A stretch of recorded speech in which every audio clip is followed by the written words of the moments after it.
When you read the opening words of Psalm 27, you are not just reading poetry. You are stepping into a declaration of victory that has the power to transform the way you see your life. The Lord is my light and my salvation. Whom shall I fear? These words, spoken with conviction, carry a depth of truth that reaches into the very core of your soul. And if you will allow them, they will begin to reshape your thinking, your emotions, and your response to every challenge you face. Now listen carefully, because this is where many people miss it. Fear does not come from your circumstances. It comes from how you interpret your circumstances. Two people can face the exact same situation, yet one is filled with peace while the other is overwhelmed with anxiety. The difference is not in what they are facing, but in what they believe. And what David is teaching us in this passage is that when your belief is anchored in God, fear loses its power over you. Fear thrives in darkness. It grows in uncertainty. It feeds on the unknown. When you cannot see what's ahead, your mind begins to imagine the worst. You start asking questions that have no answers. What if this goes wrong? What if I fail? What if things never change? And before long, those thoughts begin to take control of your emotions, your decisions, and even your identity. But then comes this powerful truth. The Lord is my light. Light changes everything. When light enters a dark room, it doesn't struggle. It doesn't fight. It simply shines, and darkness disappears. In the same way, when God becomes your light, confusion begins to fade. The lies you've been believing begin to lose their grip. The fear that once seemed overwhelming begins to shrink in the presence of truth. You see, God's light does more than show you where to go. It reminds you who you are. It reveals that you are not alone. It declares that your life is not controlled by chance, but guided by a sovereign God who sees the end from the beginning. And when you truly understand that, something begins to shift inside of you. But here's the key: you must choose to walk in that light. Many people have access to God's truth, but they continue to live in fear because they choose to focus on darkness. They dwell on problems instead of promises. They rehearse their worries instead of remembering God's faithfulness. And as a result, they remain trapped in a cycle of fear that God never intended for them to live in. Let me tell you something in the spirit of Charles Stanley. You cannot live in fear and walk in faith at the same time. One will always dominate the other. And every single day, you make a choice about which one will lead your life. When you wake up in the morning, before the pressures of the day begin to weigh on you, you have an opportunity to declare, "The Lord is my light," not your feelings, not your circumstances, not other people's opinions, the Lord. And when you make that declaration, you are aligning your heart with truth. You are reminding yourself that no matter what lies ahead, you are not walking into it alone. God is already there. He is already working. He is already making a way, even if you cannot see it yet. Think about the areas in your life where fear has tried to take hold. Maybe it's your future. Maybe it's your finances. Maybe it's your relationships. Maybe it's your relationships. Maybe it's your relationships. Maybe it's something deeply personal that no one else even knows about. Fear whispers, "You're not going to make it." Fear says, "This is too much for you." Fear tries to convince you that you are powerless. But the Word of God says something entirely different. It says that the Lord is your salvation. That means He is your deliverer, your rescuer, the one who steps into impossible situations and makes a way where there seems to be no way. So when fear asks, "What are you going to do?" your answer is, "I'm trusting the one who has already done it." Now understand this. This is not about denying reality. It's not about pretending that problems don't exist. It's about choosing to see your problems through the lens of God's truth rather than allowing your problems to define your truth. That's a powerful difference, because when you look at your situation without God, fear makes sense. But when you look at your situation with God, fear loses its foundation. It no longer has a place to stand. There are people who go through life constantly reacting to fear. They make decisions based on fear. They avoid opportunities because of fear. They hold back from what God is calling them to do because fear tells them they are not ready, not capable, not worthy, and as a result, they miss out on the fullness of what God has prepared for them. But that is not the life God has called you to live. He has called you to walk in confidence, not in yourself, but in Him. Confidence that does not come from your abilities, but from His presence. Confidence that is not shaken by circumstances, because it is rooted in something eternal. And here is something you need to remember. Fear is not just an emotion. It is a spiritual battle. It is a battle for your focus, your trust, and ultimately your obedience. Because if the enemy can keep you afraid, he can keep you from stepping into God's will for your life. But when you stand on the truth of Psalm 27 and declare that the Lord is your light, you are pushing back against that fear. You are saying, I will not allow fear to control me. I will not allow fear to define me. I will trust God no matter what. And that kind of faith changes everything. It changes the way you see challenges. Instead of seeing them as threats, you begin to see them as opportunities for God to work. It changes the way you handle uncertainty. Instead of being paralyzed by it, you move forward with trust. It changes the way you view your future. Instead of fearing it, you begin to anticipate what God is going to do. Now let me ask you something. What would your life look like if fear no longer had control over you? What decisions would you make differently? What steps would you take? What prayers would you pray with boldness? Because the truth is, many of the limitations in your life are not placed there by God. They are placed there by fear. And the moment you begin to remove those limitations, you step into a freedom that you may have never experienced before. But it starts with a decision to believe that God is who He says He is, a decision to trust His word more than your feelings, a decision to declare His truth even when everything around you seems to contradict it. And yes, there will be moments when fear tries to come back. There will be times when your emotions rise up and your circumstances feel overwhelming. But in those moments, you have to go back to this truth. The Lord is my light and my salvation. Whom shall I fear? Not whom might I fear? Not whom might I fear? Not whom shall I fear? But whom shall I fear? A rhetorical question with a powerful answer. No one. Because when God is your light, there is no darkness that can overcome you. When God is your salvation, there is no situation that can defeat you. So today, I want to challenge you. Don't just read these words. Live them. Speak them. Declare them over your life. Let them become the foundation of your thinking. When fear tries to rise up, answer it with truth. When doubt tries to creep in, respond with faith.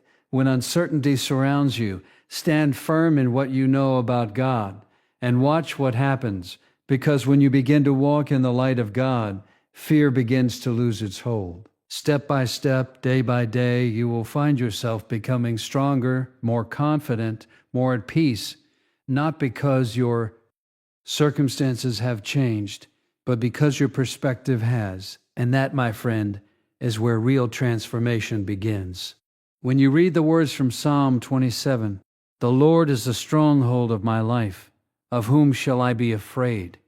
You are being invited into a level of confidence that goes far beyond human understanding. This is not the kind of confidence that depends on circumstances going your way. It is not built on comfort, stability, or predictability. It is built on the unshakable reality of who God is. A stronghold is not just a place you visit. It is a place you live from. It is a fortress, a refuge, a place of protection where no enemy can penetrate. And when David declared that the Lord is the stronghold of his life, he was not speaking from theory. He was speaking from experience. This was a man who had faced enemies, betrayal, uncertainty, and danger at every turn. Yet in the middle of all that, he stood firm and said, God is my protection. Now think about that for a moment. David didn't say, God gives me protection. He said, God is my protection. That's a powerful difference.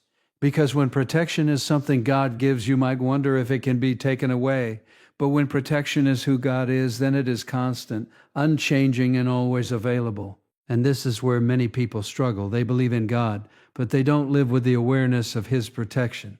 They go through life feeling exposed, vulnerable, constantly worried about what might happen next. They are always bracing for impact, always expecting something to go wrong. And because of that, they live in a state of tension and anxiety that drains their joy and weakens their faith. But that is not how God intends for you to live.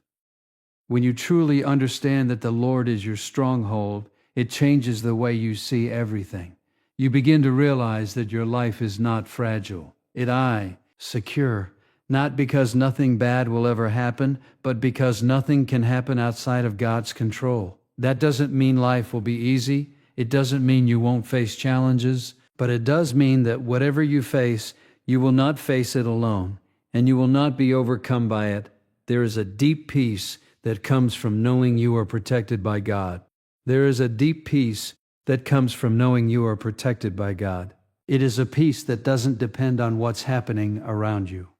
It is a peace that remains even when things feel uncertain. It is a peace that says, I don't understand everything, but I trust the one who does. And let me tell you something in the spirit of Charles Stanley. Security is not the absence of problems. It is the presence of God. You can have everything in the world and still feel insecure. You can have success, money, relationships, and still feel like it could all fall apart at any moment. Why? Because true security is not found in what you have. It is found in who you trust.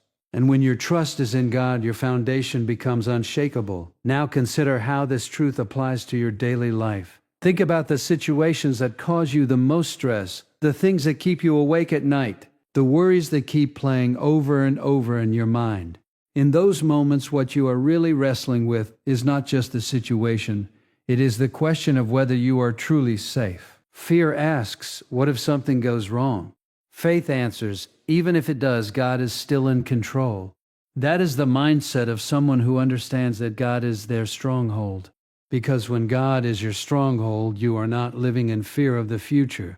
You are not constantly trying to control everything. You are not overwhelmed by the what-ifs of life.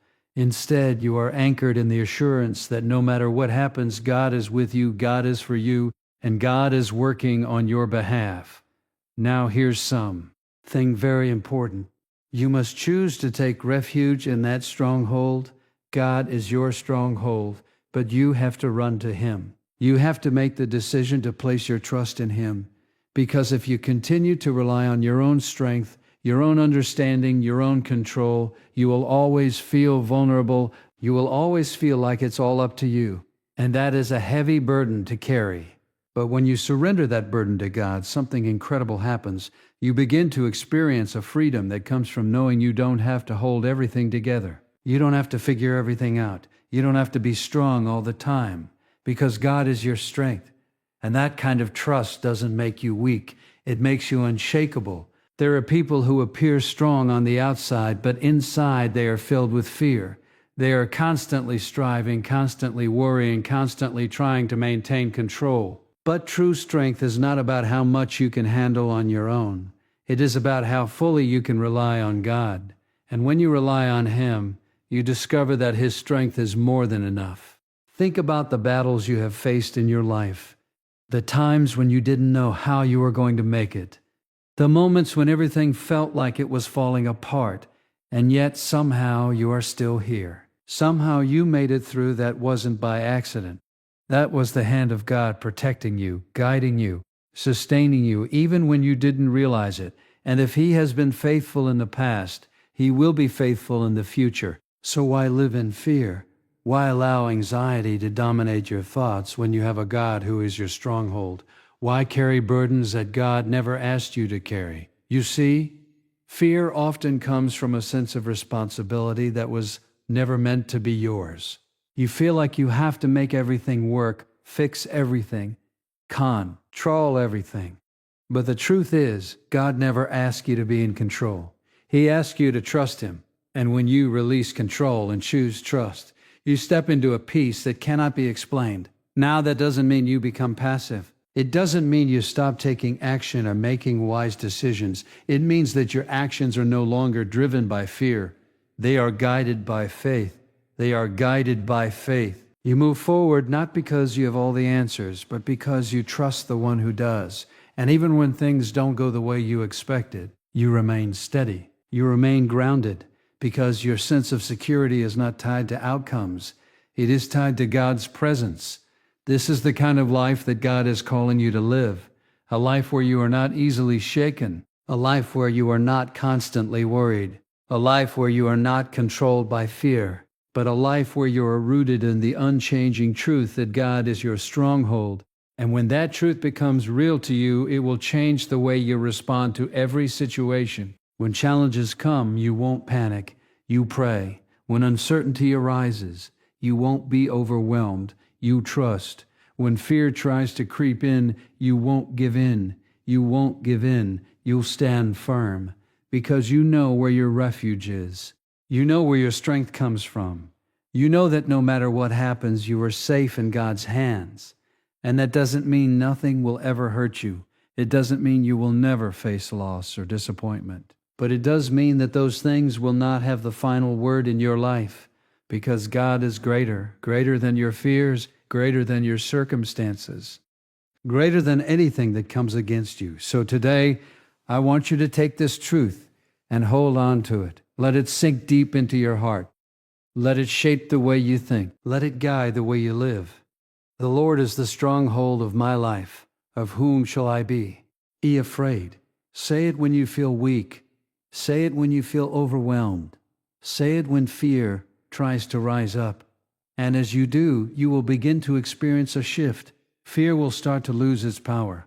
Peace will begin to take its place. And you will find yourself standing firm no matter what comes your way, not because of who you are, but because of who God is. And that, my friend, is the kind of security that will carry you through anything. When you come to the words in Psalm 27, where David says, "One thing I ask from the Lord, that I may dwell in the house of the Lord all the days of my life," you begin to see something profoundly different about his priorities. In a world filled with noise, pressure, and endless demands, David focuses on one thing, not 10 things, not a list of requests, just one.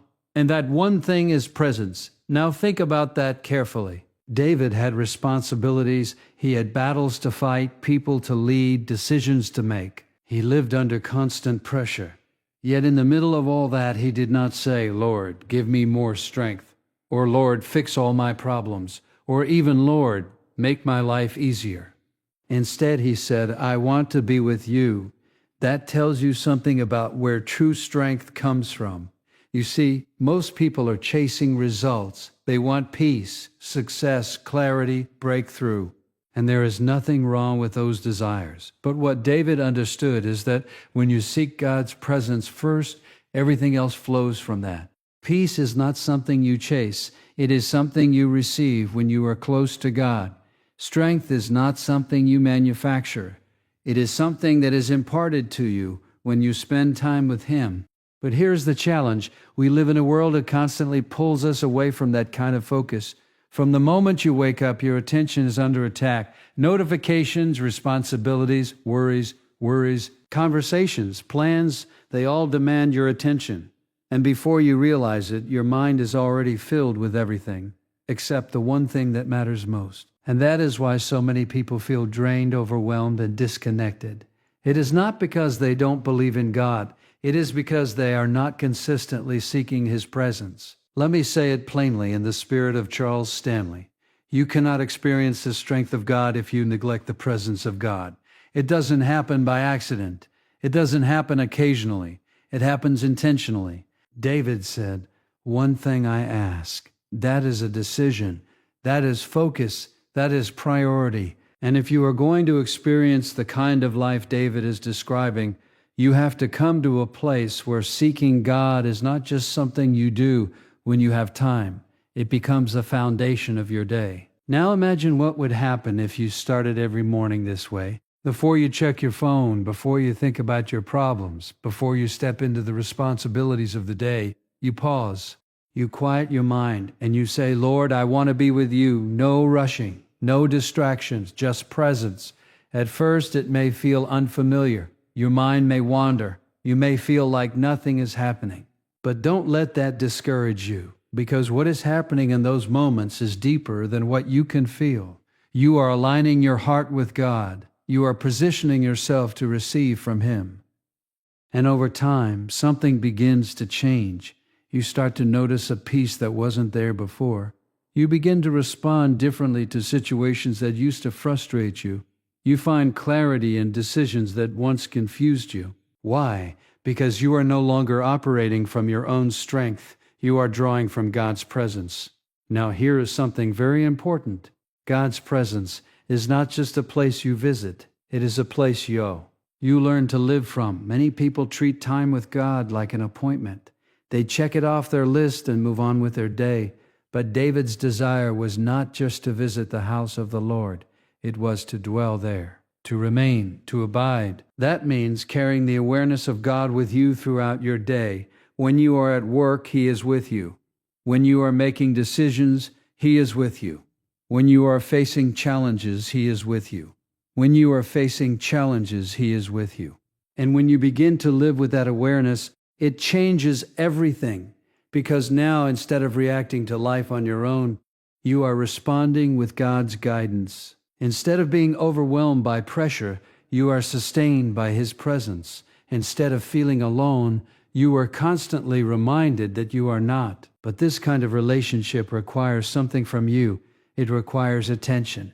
You have to be willing to turn your focus back to God again and again throughout the day. When your mind starts to drift into worry, you bring it back. When distractions pull you away, you gently return your focus. When stress begins to rise, you pause and reconnect.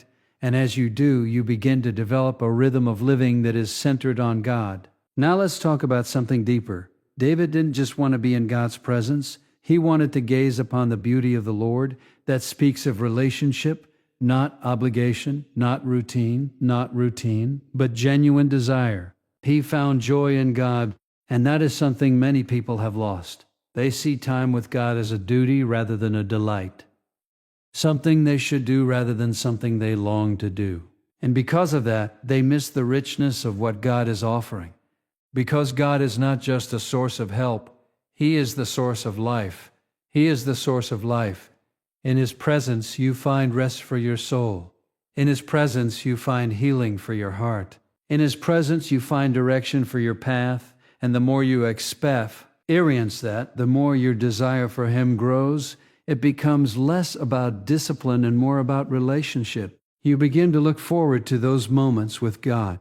You begin to crave that quiet time where everything else fades away, and it is just you and Him. And in those moments, He begins to speak, not always with words, but through a sense of peace, through a gentle nudge, through a clarity that settles in your spirit, and that is where real transformation happens. Not in the noise, not in the rush, but in the stillness of His presence. Now understand this. Seeking God's presence does not mean you withdraw from life. It means you engage with life from a different place. You still go to work. You still face challenges. You still deal with responsibilities. But you do it with a different mindset, a different spirit, a different source of strength. Because now you are not depending on yourself. And that takes pressure off of you. You don't have to have all the answers. You don't have to be perfect. You don't have to carry everything on your shoulders because God is with you. And when you truly believe that, it changes the way you live. It gives you confidence. It gives you peace. It gives you resilience. Now let me ask you something. What is currently taking up most of your attention? What is occupying your thoughts when you wake up? What is consuming your focus throughout the day? Because whatever has your attention has influence over your life. And if you want God to have the greatest influence, you have to give Him your attention. That is what David understood. He knew that everything else in life would try to compete for his focus. But he made a decision. One thing I ask, one priority, one focus, and that focus shaped everything else. So today you have a choice. You can continue to live distracted, overwhelmed, constantly reacting to life, or you can make a decision to seek God's presence intentionally, to create space for Him in your day, to quiet your mind and listen, to prioritize time with Him above everything else. And as you do, you will begin to experience a strength that does not come from you, a strength that sustains you in difficult moments, a strength that steadies you when life feels uncertain, a strength that carries you when you feel weak, because that strength comes from God, and it is available to you, not occasionally, not partially, but fully, when you choose to seek His presence. So don't rush past this truth. Don't treat it as just another idea. Let it become your lifestyle. Wake up with it. Walk through your day with it. return to it again and again. One thing I ask, that I may dwell in the house of the Lord all the days of my life. And as you do, you will discover that everything you have been searching for, peace, clarity, strength, purpose, has been found in Him all along. When you come to the closing exhortation of Psalm 27, wait for the Lord, be strong and take heart, and wait for the Lord. You are confronted with one of the most difficult, yet most transformative principles in the entire Christian life. Waiting, not rushing, not forcing, not trying to control the outcome, but waiting on God with strength, courage, and unwavering trust. Now let's be honest. Waiting does not come naturally to us. Everything in our world is designed for speed, immediate answers, instant results, quick solutions. We are conditioned to expect things now. And when something doesn't happen on our timeline, frustration begins to rise, doubt starts to creep in, and sometimes, if we're not careful, we begin to question whether God is even at work. But what David is teaching us here is that waiting is not a passive state, it is an active expression of faith. Waiting is not doing nothing. Waiting is trusting when you don't see anything happening.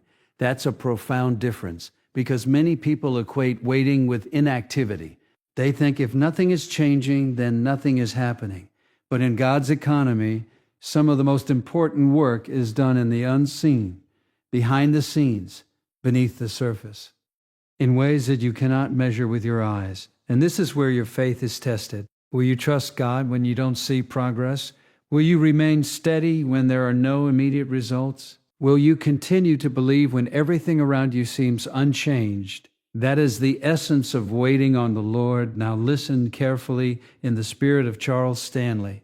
God's delays are not God's denials. They are often God's preparation. Preparation for what? Preparation for the blessing He is about to release. Preparation for the responsibility you are about to carry. Preparation for the person you are becoming. Because if God gave you everything you asked for immediately without preparation, you might not be ready to handle it. And what could have been a blessing could become a burden. So in His wisdom, God allows seasons of waiting, not to frustrate you, not to ignore you, but to shape you, to build patience in you, to strengthen your faith, to deepen your trust in Him. And that kind of growth cannot happen overnight. Think about a seed planted in the ground. When it is first placed into the soil, nothing appears to be happening. From the outside, it looks like the seed is just sitting there. But beneath the surface, something is taking place. Roots are forming.